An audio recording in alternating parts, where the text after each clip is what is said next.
പണ്ടത്തെ എൻ്റെ ഞായറാഴ്ചകളൊക്കെ ഭയങ്കര രസമായിരുന്നേ. വീട്ടിലായിരുന്നപ്പം എനിക്ക് ഒരുപാട് കാര്യങ്ങൾ ചെയ്യാനായിട്ടുണ്ടായിരുന്നു. പൊതുവേ എനിക്ക് തയ്ക്കാനായിട്ടൊക്കെ ഇഷ്ടമാണ്. ഞായറാഴ്ച ആകുമ്പോഴത്തേനും ഏതെങ്കിലും ഒരു തുണിയൊക്കെ എടുത്ത് വെച്ചിട്ട് കുറച്ച് ഡ്രസ്സൊക്കെ സ്വന്തമായിട്ട് തയ്ക്കും. അതേപോലെ തന്നെ ചെടിയൊക്കെ നട്ടുപിടിപ്പിക്കാനായിട്ട്, പച്ചക്കറി നടാനായിട്ട് അതൊക്കെ എനിക്കിഷ്ടമാണ്. ചെറിയ ചെറിയ ക്രാഫ്റ്റ് ചെയ്യാനായിട്ട്.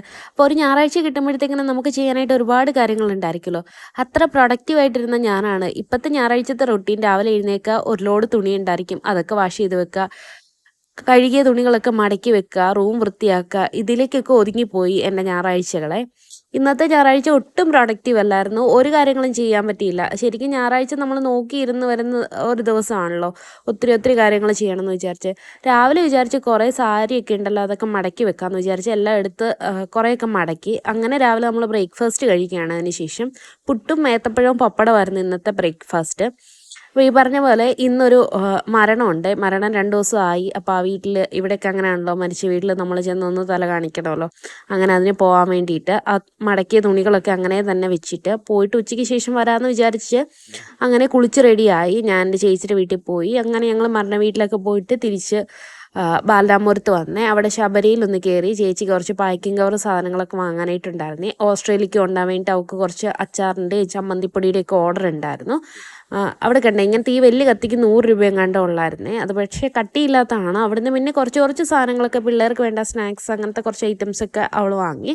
അങ്ങനെ നമ്മൾ ബാലരാമപുരത്ത് നിന്ന് ഉച്ചക്കട വഴിയാണ് അവളുടെ വീട്ടിൽ പോയത് വഴിക്ക് ഉച്ചക്കട എത്തുന്നതിന് മുന്നേ ഒരു കടയായിരുന്നു ഇത്. ഈ ഓറഞ്ച് ഇപ്പോൾ ഭയങ്കര ട്രെൻഡിങ് ആണല്ലോ എല്ലായിടത്തും, നല്ല മധുരം ഉണ്ടല്ലോ. അപ്പോൾ അവിടുന്ന് ആ കടയിൽ നിന്ന് തന്നെ നമ്മളൊരു നാരങ്ങ വെള്ളമൊക്കെ കുടിച്ചിട്ടുണ്ടായിരുന്നേ. അങ്ങനെ നമ്മൾ വീട്ടിലെത്തി. ഇത് നമ്മൾ ഈയിടെ ലുലു മാളിൽ പോയപ്പോഴത്തേക്കിനും വാങ്ങിച്ചിട്ടുണ്ടായിരുന്നതാണ് ഈ നാരങ്ങ മിഠായി. അതവിടെ ഇങ്ങനെ എടുക്കാതെ വെച്ചേക്കാണ്. അങ്ങനെ കുറച്ച് നാരങ്ങ മിഠായിയൊക്കെ കഴിച്ച് കുറേ നേരം കഴിഞ്ഞപ്പോഴത്തേനും നല്ലൊരു കടുങ്കാപ്പിയൊക്കെ കുടിച്ച്. ഇത് നല്ല സ്പൈസസിൻ്റെ പൊടിയാണ്, വീട്ടിൽ നിന്ന് കൊണ്ടുവന്നതാണ്. അങ്ങനെ ഇരുന്നപ്പോൾ ഈ പിള്ളേർ പ്രിൻസ് ആൻഡ് ഫാമിലി കാണാണ്. എൻ്റെ ചേച്ചിയുടെ മക്കൾ ദിലീപിൻ്റെ വലിയ ഫാനാണ്. ദിലീപിൻ്റെ ഏത് സിനിമ ഉണ്ടെങ്കിലും അവർ ഒന്നും മുടക്കാതിരുന്ന് കാണും. ഇത് ഞാൻ കഴിഞ്ഞ ദിവസം കമ്പനിയുടെ 21st ആനിവേഴ്സറിക്ക് ഹൈദരാബാദിൽ പോയിട്ടുണ്ടായിരുന്നേ. അപ്പോൾ ഗിഫ്റ്റ് കിട്ടിയതാണ് അമേരിക്കൻ ടൂറിസ്റ്റിൻ്റെ ഒരു ട്രോളി ബാഗ്. ഓറിയൻ സ്പെക്ട്രയിലാണ് ഞാൻ വർക്ക് ചെയ്യുന്നത്, ട്രിവാൻഡ്രം ബ്രാഞ്ചിലാണ്. അതുണ്ടോ. പിന്നെ ഒരു ഗിഫ്റ്റും കൂടെ കിട്ടിയിട്ടുണ്ടായിരുന്നു. ഇത് ഹൈദരാബാദിലെ കുക്കീസായിരുന്നേ. ഇത് നല്ല അടിപൊളി കുക്കീസാണ്, ഭയങ്കര ടേസ്റ്റായിരുന്നേ. കുറച്ചേ ഉള്ളായിരുന്നു അതിനകത്ത്. അങ്ങനെ അതൊക്കെ കഴിച്ച് ബോക്സ് മാത്രമേ ഉള്ളൂ ഇപ്പം. ഇതൊരു പസിലാണ്. ഇത് ശരിക്കും ഞാൻ നേരത്തെ വീഡിയോയിൽ എപ്പോഴും കാണിച്ചിട്ടുണ്ട്. ഇത് 30 പീസസ് ഉള്ളൊരു പസിലാണ്. അതിൻ്റെ കൂടുതലൊരു പിക്ചറും കൊടുത്തിട്ടുണ്ടായിരിക്കും. പിള്ളേർക്കൊക്കെ ശരിക്കും നല്ല ബ്രെയിൻ ഡെവലപ്മെൻറ്റിന് നല്ലൊരു ആക്ടിവിറ്റിയാണ്. അങ്ങനെ ഇന്ന് അവൾ ഇവിടെ പോത്തൊക്കെ മേടിച്ചിട്ടുണ്ടായിരുന്നേ. അങ്ങനെ ചോറും പോത്തുകറിയൊക്കെ കഴിച്ചു. അത് കഴിഞ്ഞപ്പോൾ പിള്ളേർക്കൊരാഗ്രഹം, റീലൊക്കെ കണ്ടേ തണ്ണിമത്തൻ ഇങ്ങനെ ഒന്ന് കട്ട് ചെയ്തിട്ട് ഇങ്ങനെ അടുക്കിയടുക്കി വെക്കണമെന്ന്. അങ്ങനെ ഞാൻ പിള്ളേരുടെ ആവശ്യപ്രകാരം ഇരുന്ന് ഇത് കട്ട് ചെയ്തിട്ട് ഇതിനെ അടുക്കിയടുക്കി നോക്കുകയാണ്. 100% പെർഫെക്റ്റ് ആയില്ല, പക്ഷെ ഒരു 75% ഒക്കെ നമുക്ക് ഒപ്പിക്കാൻ പറ്റിയേ.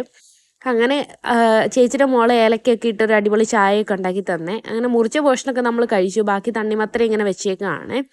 അപ്പോഴത്തേനും നമ്മുടെ ചൊവ്വര ക്ഷേത്രത്തിൽ ഉത്സവം നടന്നുകൊണ്ടിരിക്കുകയാണ്. അപ്പം അതിൻ്റെ വെടിക്കെട്ടും പരിപാടികളൊക്കെ ഉണ്ടായിരുന്നത് നമ്മൾ മുറ്റത്ത് നിന്നാൽ തന്നെ കാണാൻ പറ്റുമായിരുന്നേ. ഞാൻ ചേച്ചിയുടെ വീട്ടിലായിരുന്നു. അങ്ങനെ പിറ്റേന്ന് ജോലിക്കൊക്കെ പോയി തിരിച്ച് ഞാനിവിടെ വീട്ടിൽ വന്നേ. ഇന്ന് ഞാൻ ഒരു കൊറിയർ ഉണ്ടായിരുന്നു, ഫ്ലിപ്കാർട്ടിൽ നിന്ന് വാങ്ങിച്ചാണ്. കൊളോസൽ കാജലും അതേപോലെ തന്നെ ഐലൈനറും വാങ്ങിച്ചു. പിന്നെ ഫേസ് റേസർ യൂസ് ചെയ്യുന്ന സമയത്ത് നമുക്ക് യൂസ് ചെയ്യാൻ പറ്റുന്ന ഒരു ക്രീമില്ലേ, അതും കൂടി വാങ്ങിച്ചിട്ടുണ്ടായിരുന്നേ. ഇന്നലെ പാതിക്ക് വെച്ച് പോയ പണികളൊക്കെ ഇവിടെ പെൻഡിങ് കിടക്കുകയാണ്. അപ്പോൾ അത് ആദ്യമേ വൃത്തിയാക്കാനായിട്ടുണ്ടായിരുന്നേ. എനിക്ക് ഇത്രയധികം സാരികളുണ്ടെന്ന് ഞാൻ ഇന്നലെ തിരിച്ചറിഞ്ഞു. അപ്പോൾ എല്ലാത്തിനും ഒന്ന് ഈ അടുത്തിടെയായിട്ട് കുറച്ച് സാരി ഉടുക്കാൻ ഇഷ്ടമുള്ളതുകൊണ്ട് കുറേയധികം സാരികളൊക്കെ വാങ്ങി കൂട്ടിയിട്ടുണ്ടായിരുന്നു. അങ്ങനെ അതിനെല്ലാം അടുക്കി വെക്കുകയാണ്. ഞാൻ സാരി ഓർഗനൈസർ ഒരെണ്ണം ഓർഡർ ചെയ്തിട്ടുണ്ട്, അത് വന്നില്ല. അപ്പോൾ അത് വരുമ്പോഴത്തേക്കിനും എല്ലാം മടക്കി വെക്കാമെന്ന് വിചാരിച്ചാണ് ഇന്നലെ ഇത് തുടങ്ങിയത്. അത്രയൊക്കെ ഉള്ളൂ നമ്മുടെ ഈ ഒരു വീഡിയോയിൽ. വലിയ കാര്യമായിട്ടൊന്നും ഇല്ല. കാര്യമായിട്ട് എന്തെങ്കിലുമൊക്കെ ചെയ്യണമെന്ന് വിചാരിച്ച് എടുത്തു തുടങ്ങിയൊരു വീഡിയോ ആയിരുന്നേ. അങ്ങനെ ഒരു ഞായറാഴ്ച കിട്ടുമ്പോഴത്തേക്കിനും ഒരുപാട് കാര്യങ്ങൾ ഉള്ളത് കൊണ്ട് വലിയ കാര്യമായിട്ടൊന്നും നമുക്ക് വീഡിയോസൊന്നും ക്യാപ്ചർ ചെയ്യാൻ പറ്റിയില്ല.